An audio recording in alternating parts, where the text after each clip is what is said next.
السلام عليكم ورحمة الله وبركاته. ازيكم يا حبايب قلبي؟ عاملين ايه؟ صلى على النبي. اللي ما اشتركش في القناة يشترك ويفعل زر الجرس ويدوس لايك عشان يوصل له كل جديد. الفيديو بقى النهاردة عبارة عن مشتريات. والله الواحد ما عارف يلاقيها منين ولا منين بجد يا جماعة. يعني تخيلي تنزلي ب 300 جنيه ولا ازيد ترجعي من غير ولا جنيه بحاجات. بصي اقسم بالله اقسم بالله حاجات يعني لا تذكر لا تذكر. يعني انا مش عارفه الغلا رايح بينا على فين ولا الدنيا رايحه بينا على فين. يعني تخيلي الصابون ده 4 وحدات ب32 جنيه. تمام، كنا بنجيبها ب20. حرام ولا مش حرام؟ القطاعه دي كانت بحاجه و30، دلوقتي بقت ب55. وكل ما تروحي مكان تزيد بالخمسة وبالعشرة. الليبتون اللي كان ب7 وب5 ب10، 2 ب20 جنيه. حاجة بسيطة خالص لرمضان ب10 جنيه. علب تلاجة ونوعها كمان مش اللي هو اللي اقول عليه غالي وحلو. الواحدة ب20 جنيه، 2 ب40. يعني ودي المفروض اللي هي بتاعت الصواني التيفال والحاجات دي كانت ب5 جنيه، ب10 جنيه. حاجات رمضان حط عليها شاي. الحاجات دي الواحدة المفروض تبقى ب5 ب10.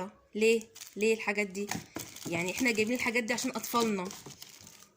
15 ميدالية. ليه الاريال الاريال الاريال دوت كنا بنجيبه ب20 جنيه، بقى ب30. 2 تلاجة كمان واحد اريال. ليه بقى؟ ليه حبة حاجات اصلا لا تذكر، يعني تعدي فوق 300 جنيه. ليه؟ والزبدة اللي كنا بنجيبها ب35 جنيه ب75 جنيه، وكل ما تروحي في مكان تزيد. ليه؟ والله العظيم احنا ما عارفين الدنيا رايحه بينا على فين بجد. حسبي الله ونعم الوكيل. مش هنقدر نقول غير ربنا يتولانا. هو ربنا قادر على كل شيء. يعني ان شاء الله الحاجة يا رب يا مسهل، عشان خاطر اولادنا وعشان خاطرنا احنا. والله برضو ناس غلابة، ربنا الاعلم بينا. اه يا رب الحاجة ترخص يا رب عن قريب يا رب. وكل سنة وانتم طيبين ورمضان كريم ويعود علينا وعليكم بالخير يا رب، اللهم امين. و... وطبعا تعازينا اهلنا اللي توفوا في الزلزال، وربنا يرحمهم يا رب ويتولاهم ويرحمنا جميعا. احنا دلوقتي ديت الزلزال من علامات الساعة، والله يا جماعة من علامات الساعة. فكلنا نتعظ بقى وربنا كريم يا رب.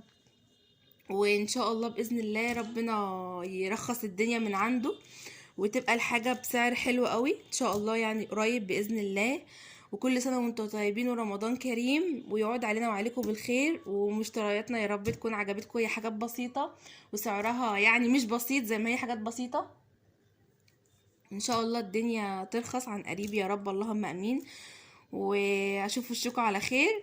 وان شاء الله تدوسوا لايك وتفعلوا الجرس، وعايزه قناتي تكبر بيكم يا امارات. ويا رب الفيديو بتاعنا الصغير دوت يكون استفدتوا بيه بحاجه يعني. واللي عنده بقى مثلا الحاجه انا عندنا مثلا غاليه يقول لا ده احنا عندنا بسعر قليل يعني، وانت منين بقى ونتعرف على بعض يعني. ومع الف سلامه وباي باي.